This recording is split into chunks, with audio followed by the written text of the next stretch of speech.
Welcome to Buckman's Model Mania. Today we're doing another voiceover because I did two videos in a row with no audio. So we're going to be working on the Moomin House, stage 46 from D'Agostini. And I'm opening the book on screen right now. And what we're going to be working on here today in this video is building the posts for the veranda and finishing the chair. So I'm getting the parts out, and you can see I've got the back legs of the chair from the last video. And these bubble packs make a lot of noise and are not difficult, but they can be a little bit iffy to keep parts from flying when you get them open. So the parts I just looked at there are the decorative parts pieces for the top of the posts, and we're actually only going to do in this video three of the six pillars. So I'm getting all the parts out, some more of the what is it? They're detail parts. They're on the bottom. They're posts. On here, they're just the top decoration for the post that is at the top of, or the post that's sitting on top of the railing. We're getting the parts out for the chair. There's the seat. This is actually a spare piece that we don't use yet. It's reinforcing brackets. Those will come into play when we put the roof onto the veranda. More chair parts. And those are decorative pieces that go on the detailed parts on top of the posts. Don't remember what I was saying there. I do know that, if I remember right, these are just like the posts that are between the bottom and the top of the rail area. That they have, two of them have four outlines on outlines on four of the faces. One of them has only two because it is a corner piece.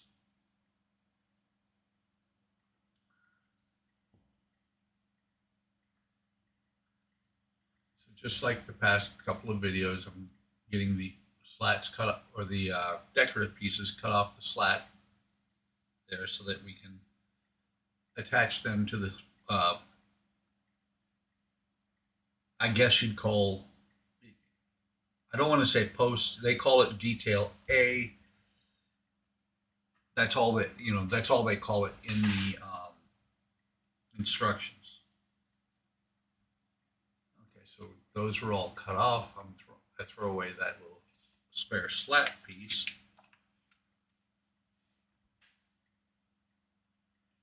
Get out the glue and start gluing the detail piece onto the face of these parts. Here I'm showing that there is an outline on 3 out of 4 sides. Sorry, I thought it was 2.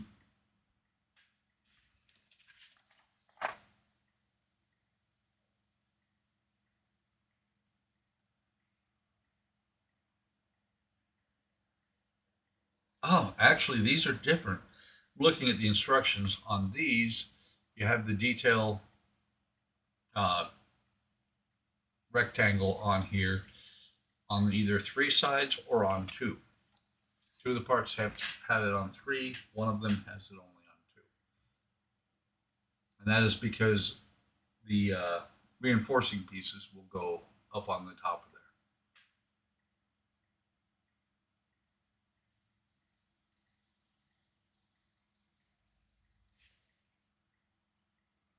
So adding glue to another side, going to continue on putting these parts in place.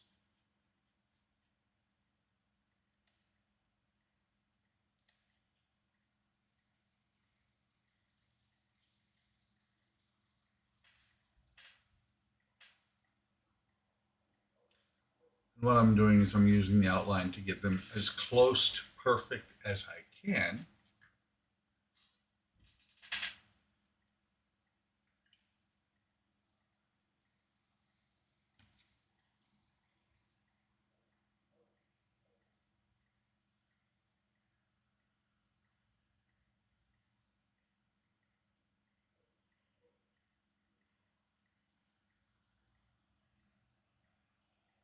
So I think that's one.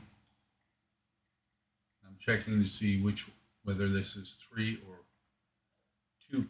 two faces that this goes on there. And I'm actually working quickly on this. I'm putting the glue on all three sides that are going to get the detail part.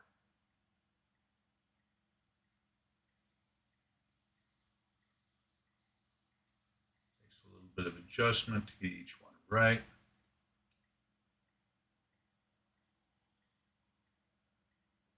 Using the tweezers to push this one into the right spot.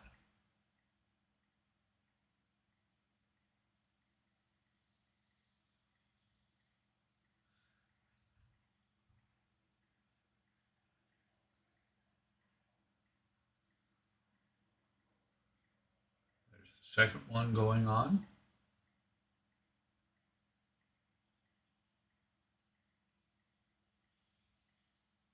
Pushing a little bit with my thumbnail and trying to figure out actually how to turn it without getting glue on my finger, without knocking the glue off. And I think I actually got the glue on my fingers instead, and so it was no longer there, so I had to re-add it. There's the third one going into place.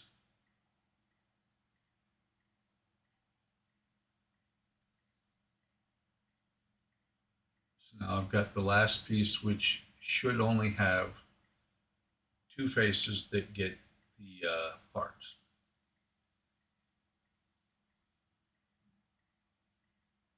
Adding glue.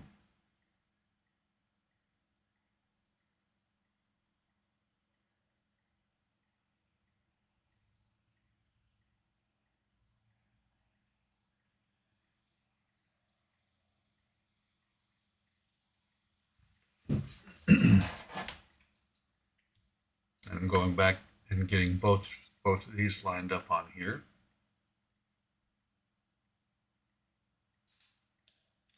And you do those first so that they can dry a little bit before you're putting them onto the posts.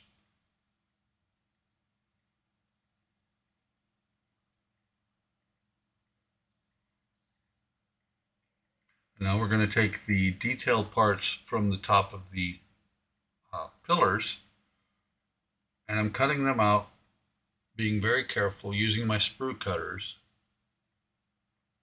I believe I only cut the three out that I need, or cut the three off that I need.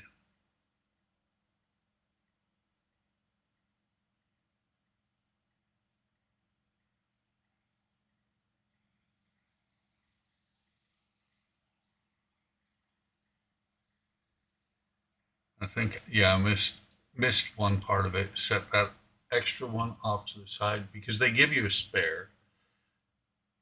And then what you have to do is you put the leaf looking portion down towards the rest of the post.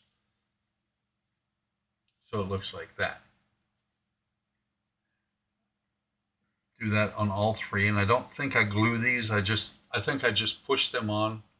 And you can see I'm twisting it because the glue has, or not the glue, the paint has added some thickness to that post. So you need to push it up on to be able to get it all the way seated. Once they're seated, I believe I will be putting those square blocks on top.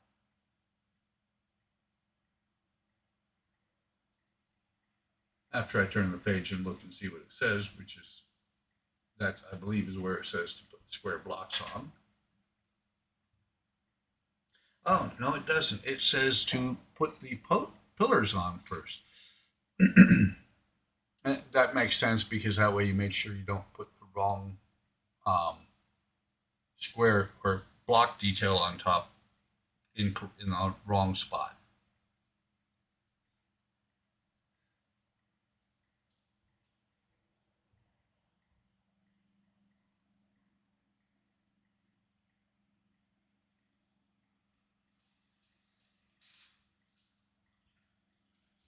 So we're putting this on there, and the key here is to make sure that the squared off leaf is squared up with the pillars or with the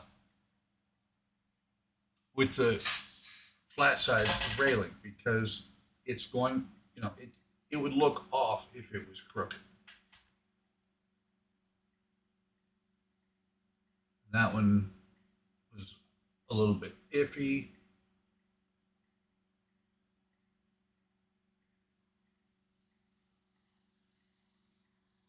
Oh, and while I was working on it, it felt like the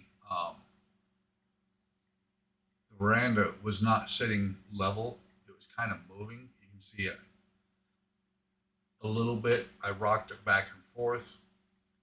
I think it actually ended up not being out of level. A little bit of glue on there. Put that on top of the peg from the last issue.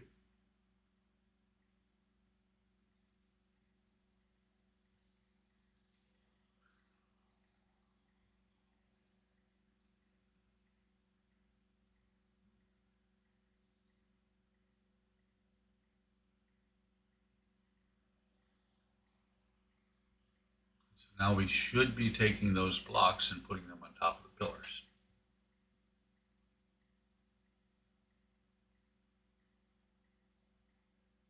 Making sure that we have the one with only two surfaces having the detail part of it is in the right spot.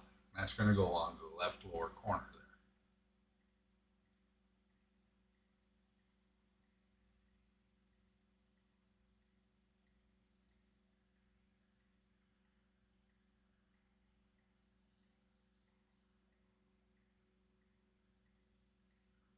Going back and rereading the instructions, which one is which.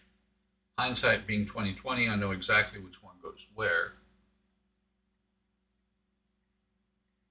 So looking for which one has only the two sides. This one has all three sides having the details. So I'm going to put that one on the first post, adding a little bit of glue to the top of the pin on top of that pillar, and same with the second one. I'm putting the glue on all three. It's been a couple of weeks since I actually did the original video. And the reason I end up with it being a couple of weeks between updating a video like this is because I end up with so much content doing the part works that I'll do the part works, do them all on one Saturday, and then I'll have a month of content. And there I'm talking about the fact that I've got that flat side is empty, so it goes there it goes like that, so that between the two, the surface with no detail is the surfaces with no details are facing each other. So I put all three of them on. And I believe, well, I was going to say I believe that's all, but no, I still got to put the pins, cut the 3 pins 10 millimeters long, or pegs, and put them in the top of those pillars, the assembled pillars. What that'll do is position the roof of the veranda when it comes to the point of putting that on. Yeah, I'm sitting there looking for the small piece of dowel. Actually, what I'm looking for is, it's kind of funny, I'm looking for the dowel that came in this issue. I didn't realize that I had to have the piece of dowel from the last issue. And you only do that once. You only throw away a piece from a previous edition or previous stage once, because then you realize you need to hold on to this scrap that's left over just in case they actually use it later on. I don't think they identify that you have to hold on to it for later. I don't remember that they do. So I'm cutting the 3 pegs.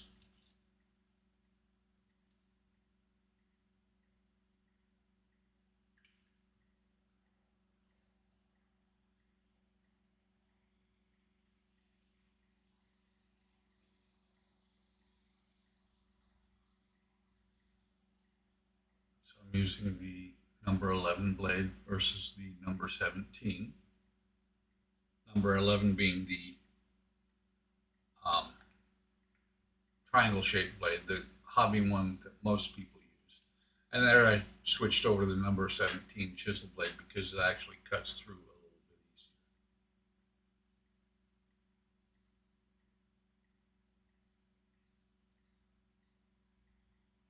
You see I'm holding the piece that I'm cutting off, otherwise it'll go shooting across the room, never to be seen again.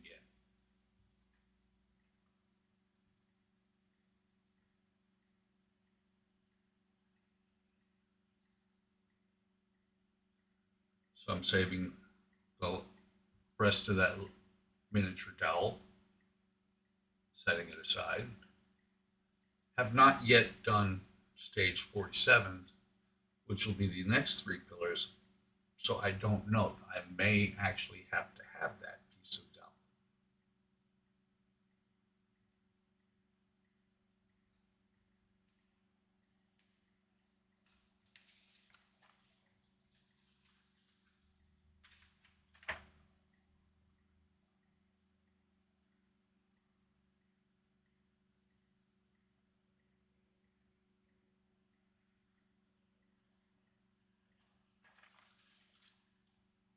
Okay, so I'm putting a drop of glue into the hole on the top of each of the pillars.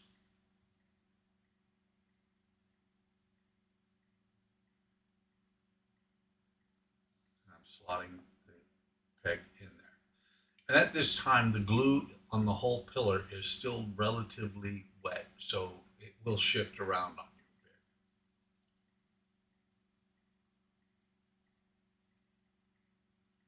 That is the hazard of using a white glue rather than a carpenter's glue, but the carpenter's glue being yellow could leave yellow stains on your project.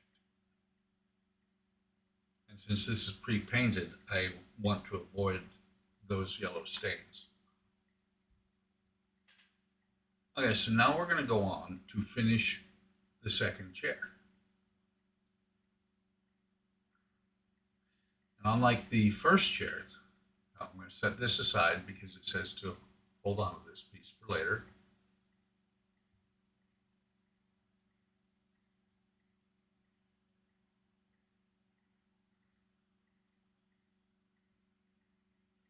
And here I'm talking about the reinforcement pieces. Those right angles will go between the pillars.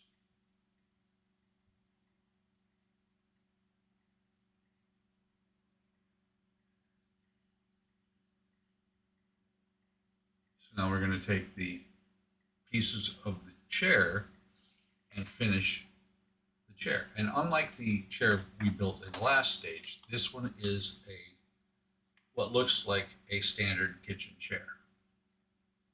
There's a little bit that we do here because the front leg has these two pieces to make it look thicker than it actually is, to make it, well, instead of having the cross member being a separate piece, the front leg is an H-shaped part, and then you put a piece on the front of it to give the thickness to the leg. And the seat, we glue the two halves of the seat together. That lets the legs all line up onto the seat.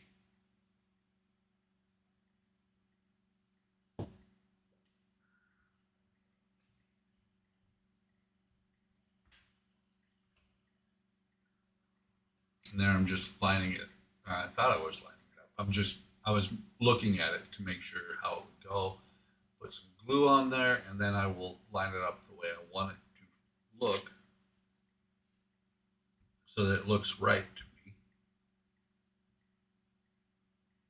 And then we'll put the seat on it. And I'm peeling a little bit of glue out of the top of the pin on my glue bottle there. So we're going to line this up. I don't remember if I used a clamp on here or not. I think I just put it together and let it sit.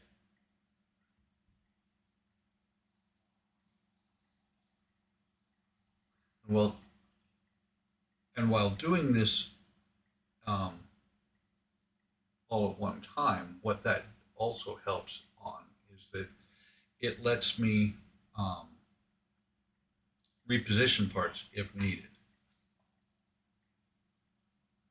One of the things I showed was that that tab sticks out a little bit. I think I showed that. Or no, the tabs actually line up together.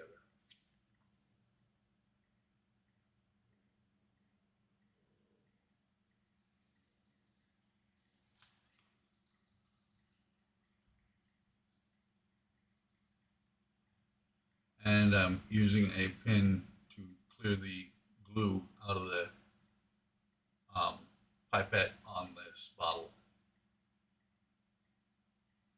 It happens a lot. It gets clogged quite a bit, especially if I forget to put this little rubber cap on there, which is why you'll see me all the time recapping the glue so that it doesn't dry in the pipe.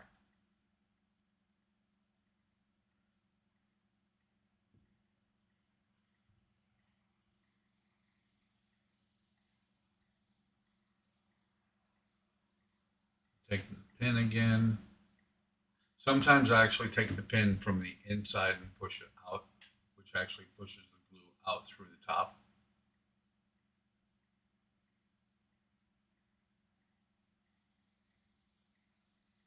You can see there in the book the H piece I was talking about. Here I'm going to take the H-shaped piece, and there are two holes on one side. Those holes go on the back side because that's where the crossbar is going to go into the legs to hold it um, to keep the crossbar in place. So I put glue on the opposite side from the holes, and then I will put the front parts. They call it detail A. I'll put those on and line them up best I can so that it actually looks like it should be one solid piece of wood.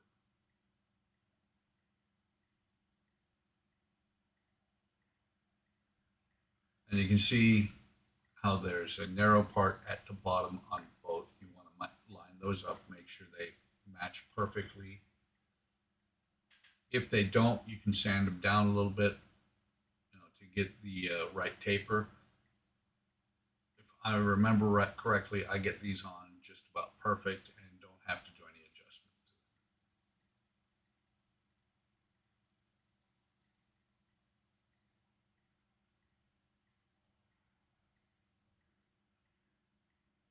And then I'm just making sure that all the edges are lined up.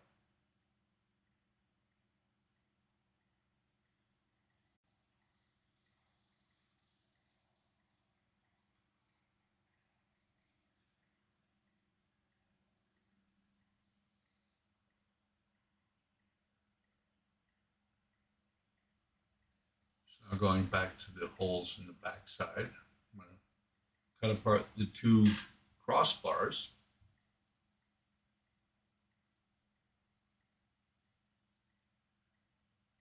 Making sure that they don't, neither of them flies away. And you see I'm sanding off between the two of them to make sure it's smooth. And not, the discoloration, the brown, the scorch from the laser, not worried about that. More what I'm worried about is the feel of it, because once you can't feel it, and once you can't feel it with your finger, when you paint it, you're not going to see where the nub was. So I'm putting a little bit of glue in the two holes. We'll put each of these in on either side, and the paint side of these is facing outward. The painted side is left and right. The unpainted side is top and bottom. So now we're going to take the back legs, and there's a groove in there where the seat itself is going to fit.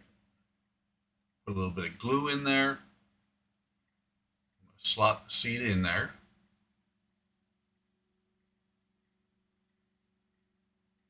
kind of hold it in place a little bit.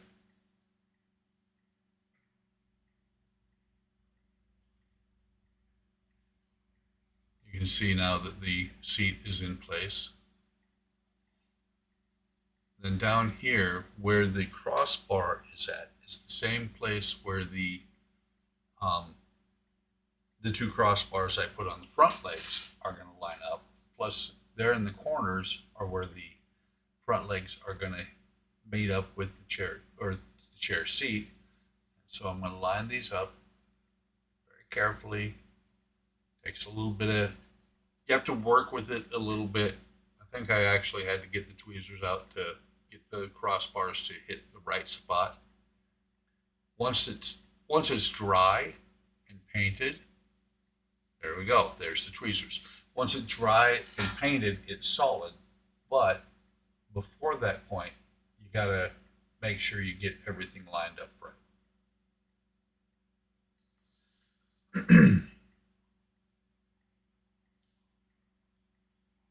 I'm fussing with it a little bit because I'm not happy with the way it lined up.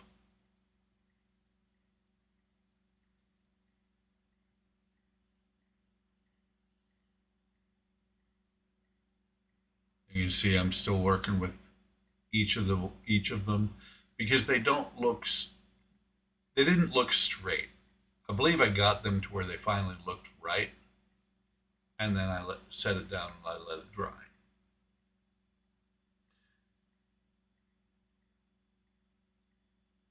And it would be at this point that the instructions tell you to take some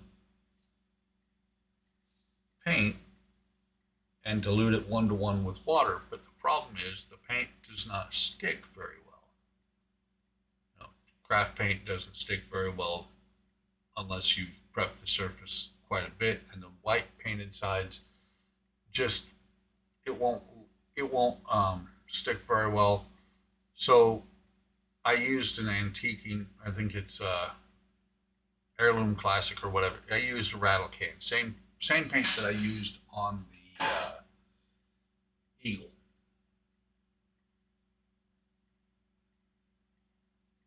Looking, what I was verifying there was making sure that I did not put that cross member on the back legs in the wrong place.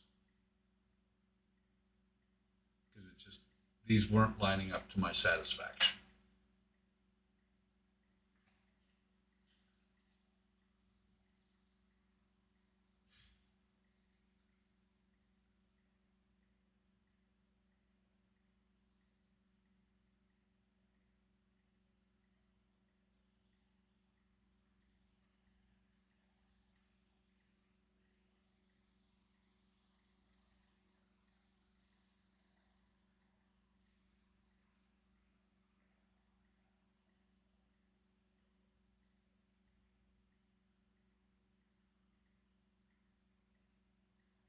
I think, yeah, see, you can see how it looks a little bit off kilter. It's not completely straight. They're not parallel to each other. But I left it at that. Decided it was good. And there's the other chair, the rocking chair, and you can see the slight color difference between them. You got a white and an off-white there. I painted the rocking chair, and then I painted later on, after this was done off camera, I painted the regular chair.